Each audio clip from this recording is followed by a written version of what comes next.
해마다 큰 폭으로 증가하는 갑상선암 환자. 특히 남성보다 여성 환자의 비율이 약 7배 정도 더 높은 것으로 나타났다. 생존율이 높다고 갑상선암을 방치하면 생명을 위협할 수 있다. 지금 당신의 목을 의심하라. 네, 오늘의 주제는 갑상선암입니다. 자, 몇 년 전까지만 해도 생소했던 암인데요. 최근 몇 년 사이 여성암 증가율 1위로 주목을 받는 암이 됐습니다. 지난해만 해도 약 한 2만여 명이 갑상선암을 진단을 받았다고 그러죠. 네. 네. 그만큼 갑상선암에 대해 관심 갖는 사람들이 많아졌다는 그런 얘기인데요. 그렇죠. 특히 갑상선암 하면 40, 50대 중년 여성들에게 많이 발병하는 여성암으로 알려져 있었는데 네. 요즘에는 20, 30대에도 발견이 된다고 하니까 좀 자세히 알아봐야 될 것 같습니다. 자, 그렇습니다. 그래서 오늘도 한 분 모십니다. 강남 세브란스 병원의 외과 장항석 교수님 도움 말씀 주셔서 여기 나오셨습니다. 어서 오세요. 네, 안녕하십니까? 반갑습니다. 네, 네, 교수님. 최근 뭐 갑상선암 뭐 얘기들을 많이 듣는데 그럼에도 불구하고 많은 분들이 갑상선이 어떤 질병으로 또 알고 있는 분들이 많이 계시는데 갑상선이 뭔지 조금 이제 정의를 좀 저희들이 듣고 넘어가야 될 것 같습니다. 뭡니까 갑상선이? 예, 갑상선은 이제 지금 말씀하신 대로 몸에서 그 중요한 호르몬을 내는 아주 중요한 기관입니다. 질환이 아니고요. 남자들이 나비 넥타이 매는 이 부분에 나비처럼 생긴 기관인데 대략 한 20g 정도 되는 조그마한 기관입니다. 거기서 몸의 에너지 대사를 관장하고 그다음에 이제 아동들의 발육도 증진시키고 이런 중요한 호르몬인데 한마디로 표현하면 그 오케스트라의 지휘자 같은 역할을 한다고 표현할 수 있겠습니다. 그렇군요. 참 그렇게 중요한 그 갑상선이라는 기관에 암이 발생을 하면은 생명에 굉장히 치명적이할 것 같은 생각이 드는데요. 어떻습니까? 네, 실제로는 그렇지 않고요. 갑상선암은 이제 한간에 이제 거북이암이라고 표현될 정도로 아주 천천히 자라고 치명률은 굉장히 낮은 질환입니다. 이제 특히 그 중에서도 굉장히 공격성을 띠는 그 위험한 암도 있지만 그 확률은 한 5% 미만이기 때문에 대부분은 굉장히 안전한 그런 질환이라고 볼 수 있겠습니다. 네, 뭐 제가 알기로는 갑상선암이 굉장히 종류가 많은 걸로 알고 있거든요. 그 종류에 대해서 설명 좀 해주세요. 예. 보통 크게 네 가지를 이제 이야기를 하는데 첫 번째는 그 갑상선 유두암이라고 표현하는 암인데요. 그 암이 대략 우리나라에서는 90% 정도를 차지합니다. 그리고 여포성 암이라 그래서 또 다른 종류, 갑상선에 생기는 그 원래 세포에서 출발하는 암인데 그 두 가지 종류는 대략 따지면 한 90%에서 95% 정도를 차지하는 암이 될 텐데요. 그 종류들은 굉장히 지금 좀 전에 이야기했던 대로 천천히 자라는 그런 종류들입니다. 안전한 종류죠. 그리고 이제 조금 그 세포 기원이 다른데 신경세포 기원에 수질암이라는 게 있습니다. 수질암은 이제 조금 더 공격성향이 좀 강합니다. 그래서 그냥 단적으로 비교를 하자면 위암 정도의 공격성향을 띠는 조금 위험한 암이라고 할 수 있고요. 또 한 가지는 미분화암이라는 게 있습니다. 미분화암은 불행하게도 굉장히 위험한 병입니다. 이제 진단된 날로부터 평균 그 생존 기간이 4개월 미만입니다. 그 정도로 위험한 암인데 이 암은 처음에는 이제 분화도가 좋은 아까 말한 유두암이나 여포성 암에서부터 오랜 기간 방치하게 되면 이렇게 종류가 나쁜 암으로 변합니다. 그래서 이 암이 굉장히 위험한 암이기 때문에 암이 발견되면 빨리 될 수 있으면 치료하는 게 좋겠다는 의견이 거기서 나오는 겁니다. 그러니까 이제 조금 전에 말씀하신 미분화암 같은 거는 처음부터 그렇게 무서운 암이 아니라 방치했을 때 변화돼서 그렇군요. 이게 근데 그 갑상선암 경우에는 뭐 다른 암과 좀 틀려서 또 어떤 그 자각 증세도 좀 없고요. 뭐 사실 뭐 잘 모르는 분들이 많단 말이죠. 근데 흔히들 얘기하는데 이제 목을 이렇게 만져봐서 뭐가 뭐 느껴지면은 뭐 병원을 가봐라 뭐 이런 말씀들을 많이 하시는데 어떤 경우에 이게 갑상선 암이라고 의심을 해볼 수 있는 거죠? 지금 말씀하신 대로 보통은 자각 증상이 없기 때문에 우연히 건강검진하다 발견되는 경우가 많은데요. 혹이 만져지는 경우에는 보통 혹이 말랑말랑하고 이러면 그 혹은 나쁜 놈은 아닙니다. 그러나 이제 암이 의심될 때는 아주 딱딱하고 이제 짧은 기간 동안 갑자기 자라고 그다음에 주변을 압박하기 때문에 삼키는 데 어려움이 있거나 아니면 발성하는 데 어려움이 있어서 쉰 목소리가 나거나 그러면 암을 의심하는 소견이 됩니다. 근데 이제 실제로 혹이 만져져서 진단되는 경우보단 건강검진에서 진단되는 경우가 많기 때문에 그 증상을 느끼기는 어려움이 있습니다. 네. 그렇군요. 참 이야기만 들어봐도 혹시 갑상선 암이 아. 아닐까 걱정하시는 분들 계실 것 같아요. 그래서 저희가 어떻게 갑상선 암을 진단을 하는지 화면으로 준비했습니다. 함께 보시죠. 진행이 느린 반면 전이 속도는 가장 빠른 갑상선암. 먼저 촉진을 통해 확인할 수 있는데 갑상선암은 병이 진행되기 전까지 별다른 증상이 없어 발견이 어렵다. 촉진 후 갑상선에 이상이 발견되면 초음파 검사를 통해 종양의 크기와 위치를 파악해 볼 수 있는데 이는 1차적으로 양성 종양과 악성 종양의 구별이 가능하다. 갑상선 물혹의 특징적인 해성꼬리 모양의 아티팩트를 가지는 소견이 있고요. 그다음 갑상선 암 같은 경우에는 물혹과는 다르게 고형 종괴로 보이면서 침상형 경계가 있다든지 아니면 가로보다 세로의 직경이 더 크다든지 그리고 내부에 미세석회화나 미세석회화 소견을 같이 동반하고 있는 경우가 있기 때문에 물혹과 암은 초음파에서 대부분이 다 구별할 수 있습니다. 초음파 검사로 종양의 위치를 확인했다면 양성과 악성을 확실히 판단하기 위해 미세침 흡인 세포 검사를 실시한다. 이 검사는 종양 부위에 주사기를 삽입해 채취한 세포에 염색을 입혀 현미경으로 관찰한 뒤 그에 따른 결과로 치료 방법을 결정할 수 있다. 갑상선암 수술은 두 가지 방법으로 나뉘는데 전절제술은 갑상선 전체를 떼어내는 수술로 전이가 심한 고위험군 환자에게 해당되며 옆절제술은 전이가 없는 저위험군 환자에게 시술한다. 수술이 끝나면 미세 암세포를 제거하기 위해 방사성 요오드 치료를 실시하는데 이때 방사선 피폭의 위험이 있으므로 격리 치료가 필요하다. 방사성 요오드 치료를 받기 위해서는 반드시 갑상선 기능 저하 상태가 심한 상태의 몸 상태를 만들어 주어야 되는데요. 그렇게 하려면은 아무래도 저희가 그 갑상선 약 조절을 하게 되고 또 식이 조절을 하게 됩니다. 요오드가 함유되어 있는 음식물들을 제한하는 그런 제한 시기를 시행함으로써 가능한데 약 조절은 대개 4주간에 걸쳐서 진행하게 되고 식이 조절은 방사선 치료 2주 전부터 시작해서 보통 2주간 하게 됩니다. 자, 이제 용기에 초록색 뚜껑을 열어보세요. 방사성 요오드 치료는 방사선이 방출되는 요오드 캡슐을 환자가 직접 경구 투여하는 것으로 시작되는데 이는 체내에 유입된 방사성 요오드 물질이 갑상선으로 집중되어 정상세포와 암세포를 함께 제거하는 방식의 방사선 표적 치료 방법이다. 걱정은 조금은 있었어요. 근데 제가 좀 생각 외로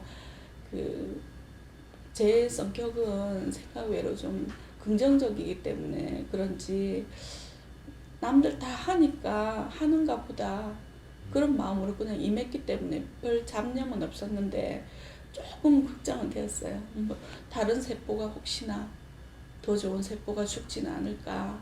그런데 그게 또 재생되고 한다니까 별 그렇게 많은 고민은 안 했어요. 약 2, 3일의 입원 기간 동안 방사성 물질은 소변으로 배출되며 이후 피폭의 위험이 없다면 퇴원한다. 방사성 요오드가 다른 데 제일 많이 가는 중에 하나는 침샘이거든요. 그래서 침샘에 염증이 생길 수가 있는데 침샘의 염증은 환자분들이 입원해 계시는 동안이나 아니면 외래에서 투약을 받으신 경우에 침이 고여 있지 않고 계속해서 침이 흘러 나올 수 있도록 신거나 단 거를 잘 드시는 거가 많이 도움이 돼서요. 일과성으로 지나가는 정도의 염증으로 대부분은 막아집니다. 1% 이내 정도로 막을 수가 있거든요. 발생률을요. 날이 갈수록 증가하는 갑상선암 환자.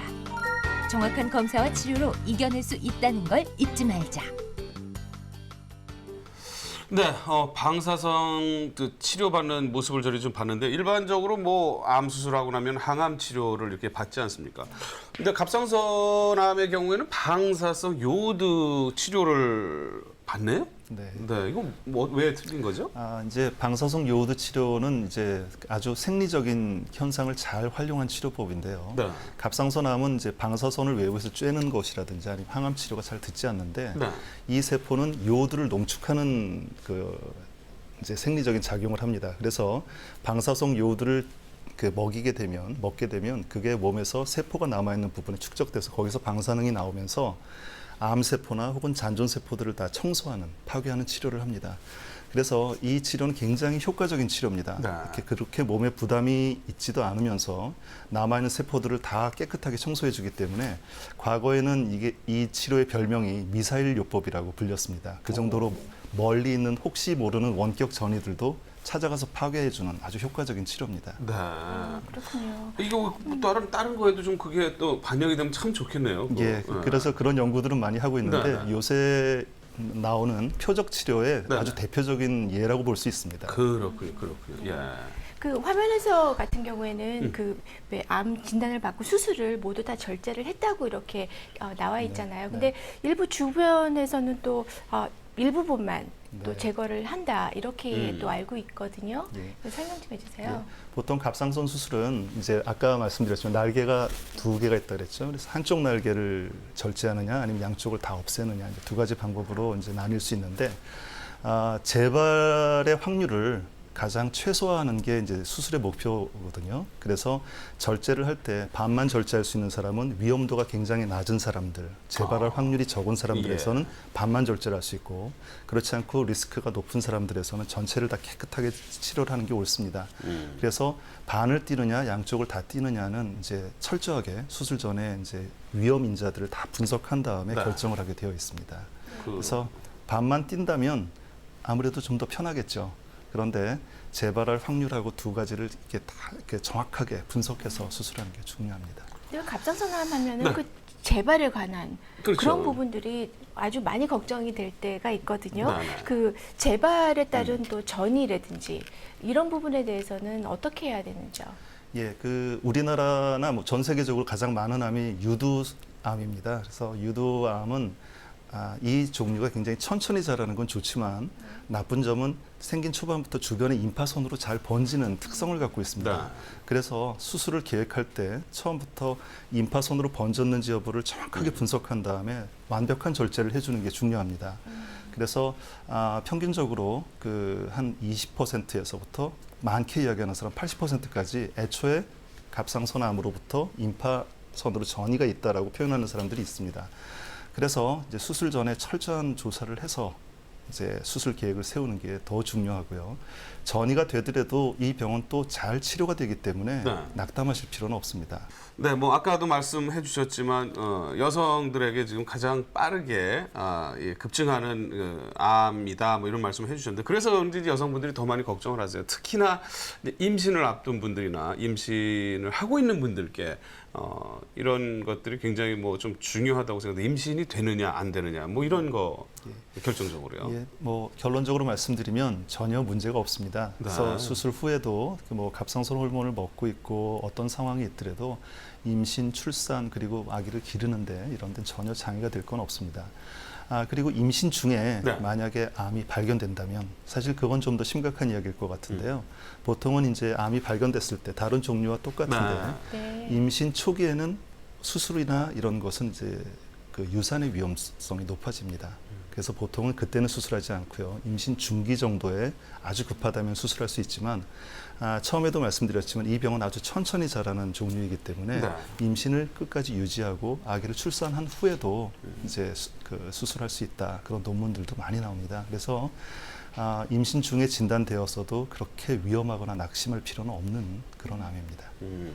그럼 그 수술 부위가 아무래도 이제 노출되는 부위에 있기 때문에 여성분들이 미적으로 네. 이 흉터 같은 게 이렇게 좀 네. 흉하게 남지 않을까라는 네. 걱정을 하시거든요. 예. 이제 그 걱정이 사실은 제일 많죠. 예. 그래서 이제 목에 바로 상처가 남게 되니까 네네. 그걸 걱정하는데 실제로는 이제 목에 주름을 이용해서 하기도 하고 그다음에 아주 가는 목걸이만 걸어도 가려질 수 있고 실제로 시간이 조금 지나면 정말 주름처럼 가는 선만 남아서 잘 보이지 않습니다. 네. 근데 이제 꼭 이야기하고 싶은 건 이제 수술을 하는 이유는 암을 제거하기 위해서 하는 거죠. 그래서 그 암에 대한 치료가 미용보다 우선돼야지 이제 어떤 미용적인 요소 때문에 더 걱정을 하는 건 기우라고 생각합니다. 그래서 우선 상처는 예쁘게 남고 최대한 저희가 예쁘게 꼬매고 하지만 상처가 있을 수는 있는데 그거는 이제 우리가 적극적으로 이 병을 치료하는 과정에서 남는 거니까 최대한 예쁘게 상처가 남되 그래도 치료는 해야 되는 그런 거라고 생각합니다. 반드시 치료는 네. 돼야 되기 때문에 최대한 예쁘게 고려를 하신다니까요. 네. 믿고 예, 따르시면 됩니다. 네. 네. 근데 제일 이제 문제가 될 수 있는 부분은 약을 이렇게 수술 후에 어떤 호르몬제를 평생 먹어야 되지 않을까. 근데 어떻습니까? 보통 이제 갑상선은 반만 남으면 이제 일상생활을 하는 데는 전혀 지장이 없습니다. 네. 그래서 보통 반만 남으면 사실 일상생활에는 불편한 건 없거든요. 그러나 약은 먹습니다. 왜냐하면 갑상선 호르몬제를 먹는 이유는 갑상선 기능을 좀 높은 수준으로 유지를 해서 암 재발을 억압하고자 하는 치료 과정 중에 하나입니다. 그래서 갑상선 약을 이제 호르몬을 먹으면서 갑상선 기능을 높이 유지를 해야 암 재발을 최소화할 수 있고 그래서 먹는데 실제로 이게 약을 드시면서 그렇게 많이 힘들거나 그렇지는 않고요. 다만 기능 항진이 되면 뭐 요새 다들 살 빼는 걸 다 좋아하니까 약간 마르는 경향도 있고요. 약간 기능이 높아서 네. 불편하시는 분들은 예. 있지만 이건 또 꼭 필요한 치료의 과정이니까 네. 예, 약을 드셔야 합니다. 그렇군요. 아무래도 이제 호르몬제를 저희들이 이제 복용을 하는 건데 갑상선 호르몬제를 먹었을 때 대부분의 또 여성분들이 걱정하는 게 뭐냐면 이게 이제 장기 복용을 하게 되면 또 다른 암으로 발병되지 않느냐, 무슨 유방암이나 뭐 이런 쪽으로 그런 걱정을 많이 하시는데 그럴 수 있는 찬스도 있습니까 이게? 그렇지 않고요. 갑상선 호르몬은 굉장히 독립적인 호르몬입니다. 네. 그래서 다른 뭐 여성 장기들의 영향을 미치는 그런 종류하고는 다릅니다. 네. 보통 호르몬이라 그러면 무조건 걱정을 하시는데 갑상선 호르몬은 지금 말씀드린 대로 안전합니다. 그래서 그 평생 드시는 과정에 이제 그런 위험한 일이 발생하지는 않습니다. 네, 그렇군요. 참 갑상선 호르몬 약이 평생 먹어야 되는데 다른 부작용이 없다니까 아주 다행이라는 생각이 드는데요. 그 갑상선 암 환자의 경우 식이요법에 관한 또 관심들이 참 많으실 것 같아요. 그래서 갑상선 암 환자에 도움이 되는 음식 화면으로 준비했습니다. 함께 보시죠. 우리 식탁에 자주 오르는 단골 손님 해산물. 피를 맑게 해주는 요드 성분이 가득 들어있어 특히 여성들에게 인기가 많은데요. 하지만 갑상선암 수술 후 요드 섭취를 제한하는 시기가 있다. 갑상선 암일 때 수술하고 나서 방사선 동위원소 치료하기 직전 이때만 뭐 이렇게 저요드 그런 음식 그러니까 결국 거꾸로 말하면 김이나 미역, 다시마 이런 걸 먹지 말라는 거니까 그건 일시적인 거지 평상시는 얼마든지 먹어도 돼요. 동위원소 치료 직전만 그렇게 안 드시면 돼요. 대개 한 달만 그거 안 들면 됩니다. 방사성 요드 치료를 앞둔 환자들이 섭취해야 할 저요드식. 과연 어떤 음식들을 먹어야 할까? 일반적으로 밀가루 음식보다는요 쌀로 된 음식을 드시는 게 좋으시고요. 또 신선한 채소와 과일에도 요도가 낮긴 하지만 이것들이 일단 가공 단계를 거치면 요도 함량이 높아집니다. 그래서 가능한 한 가공 단계를 적게 거친 음식들, 신선한 재료를 사서 요리하는 음식들을 드시는 게 좋겠습니다. 그렇다면 저요드 재료로 만들 오늘의 음식은? 오늘은요 갑상선 암 환자들에게 유용한 음식 저요드 식이요법으로 준비를 해봤는데요. 오늘 만들어 볼 음식이요 검은콩 두부 스테이크와 쇠고기 현미 양배추 롤을 만들어 보도록 하겠습니다. 저요드 식단은 내게 맡겨라. 세계 음식 연구가 양평자. 먼저 검은콩 두부, 홍피망, 부추, 양파, 빵가루, 달걀 흰자, 다진 파와 마늘을 준비하고 두부는 면보자기에 써서 물기를 쏙 빼주는데 물기가 있는 경우 구울 때 기름이 튈 수 있으니 힘껏 짜주세요. 이어 예쁜 색깔을 내줄 양파, 홍피망, 부추를 최대한 잘게 썰어주세요. 척척척 빠빠빠빠.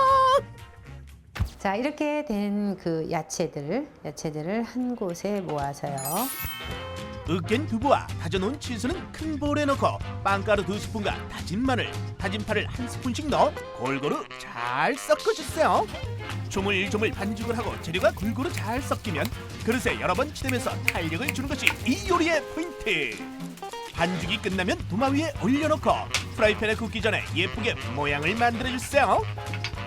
밝아진 프라이팬에 기름을 적당히 둘러 앞뒤로 노릇노릇하게 굽고 이때 두부는 중간불에서 여러 번 뒤집어 굽는 것이 좋다. 우스타 소스, 칠리 소스, 파슬리 가루와 케첩을 넣어 새콤달콤한 소스를 만들고 드디어 소스를 부어주면 완성! 이번에 만들 요리는 소고기 현미 양배추 롤. 오이, 당근 등 채소 재료와 달걀 흰자를 붙여 만든 지단도 예쁘게 채를 썰어 준비한다. 현미밥에 식초, 설탕, 소금으로 배합한 요리초를 넣어 살살 저어주세요.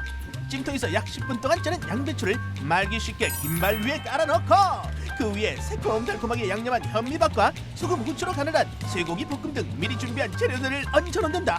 와, 보기에도 좋은 떡이 맛도 있는 법. 색감도 좋고 입맛 살리는 재료들로 양배추 속을 가득 채워주세요. 와, 맛나겠다. 김밥처럼 돌돌 말아 양배추가 벌어지지 않도록 약 10분 정도 고정해둔 다음 먹기 좋게 자르면 우와, 완성! 담백한 검은콩 두부 스테이크와 쇠고기 양배추를 드시고 여러분 힘내세요. 뭐 갑상선암 환자뿐만이 아니라 저희 같은 일반인들도 먹어도 뭐 전혀 괜찮을 것 같은 음식들인데 갑상선 환자들이 뭐 특히 뭐 좀 주의해야 할 음식이 따로 있는 건지요? 예, 그렇지는 않고요. 네. 보통들 많이 걱정을 하시죠. 예. 이제 어떤 음식을 먹어야 하고 어떤 음식을 먹지 말아야 하는지. 근데 실제로 갑상선암에서는 어떤 음식도 뭐 굳이 제한될 건 없는데 네네. 다만 그 방사성 요오드 치료를 앞두고는 요오드 제한 시기를 합니다. 그래서 갑상선 기능을 아주 낮게 떨어뜨리고 그다음에 요오드를 제한해서 나중에 이 치료 효과를 극대화시키기 위해서 요오드가 들어가는 음식을 그때는 제한을 하게 됩니다. 그래서 우리나라에서 특히 많이 먹는 해초류, 네. 해산물들을 많이 제한을 하게 되죠. 그래서 그때 외에는 특별히 일상생활을 하면서 음식을 제한해야 될 건 없는데 지금 나온 대로 그런 건강한 음식들이 아주 좋겠죠. 그렇군요. 네. 그렇다면 이제 갑상선암 수술 후에 앞으로 살아가려면 어떤 식으로 관리를 해야 될지 좀 얘기 좀 해주세요.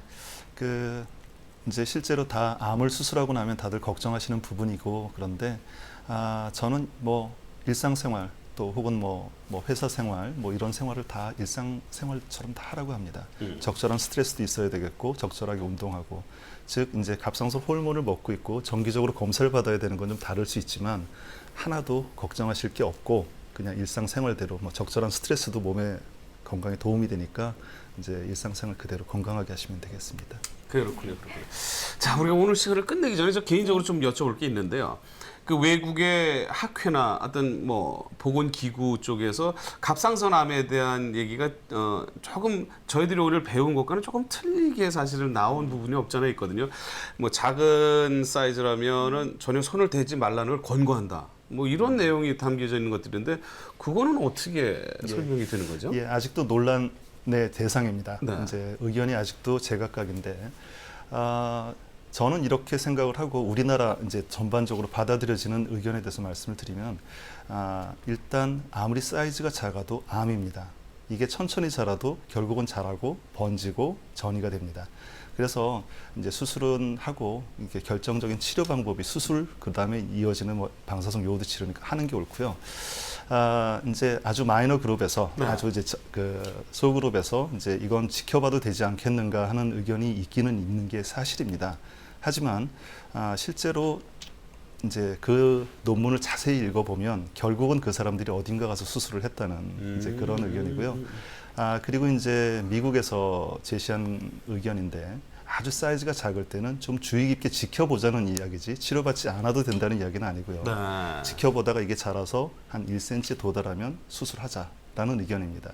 그래서 이 부분은 굉장히 민감하기도 하고 논란의 여지가 있는 부분이지만 결국은 이제 암에 대해서는 이제 암을 얕잡아봐서 되지 않습니다. 네. 다른 질환하고 달리 암은 결국은 적극적인 치료를 해서 이 병을 극복하는 게 더 중요하지 방치하는 방법은 별로 좋은 방법은 아니라고 저는 개인적으로 그렇게 생각을 합니다. 그렇군요. 그 외국말로 돼 있어서 제가 그 번역이 좀 잘못된 것 같습니다. 어쨌든 뭐 좋은 말씀 감사드리고 오늘 도움 말씀 정말 진지하게 잘 해주신 우리 강남 세브란스 병원의 장항석 교수님 다시 한번 감사드릴게요. 고맙습니다. 네, 감사합니다. 예. 네, 얼마 전에 저희들 그 잘 아는 개그우먼 안영미 씨가 과거에 갑상선 암 수술을 받았었다고 뭐 털어놓았다고 그러죠. 네. 뭐 항상 밝게만 웃는, 밝게만 사시는 분 같지만 그런 아픔이 또 그 뒤에 있었다고 생각하니까 마음을 좀 안타깝게 하더라고요. 네, 그래도 지금은 완치되었다고 하니까 참 다행인데요. 그 우리나라 여성의 약 50%가 잠재적 갑상선 종양을 갖고 있다고 하니까 20대부터는 갑상선 검사를 받아보는 게 아주 좋을 것 같습니다. 그래요. 자, 해외에 계신 동포 여러분들, 또 근로자 여러분들, 그리고 우리 함께해 주신 우리 시청자 여러분들, 한 주 동안 정말 건강한 한 주 됐으면 하면서 오늘 저희가 준비한 시간 여기서 마치겠습니다. 다음 주에 더 알찬 정보로 인사드리겠습니다. 여러분 건강한 한 주 되십시오. 고맙습니다.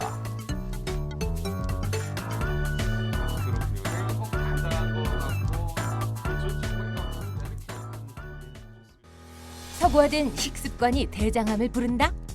지난 10년 동안 무서운 속도로 증가하고 있는 대장암. 조기 대장암의 생존율은 90% 이상이지만 조기 발견율은 10% 미만인데 늦게 발견하면 직장은 물론 학문의 기능까지 상실할 수 있다. 다음 이 시간에는 대장암에 대해 알려드립니다.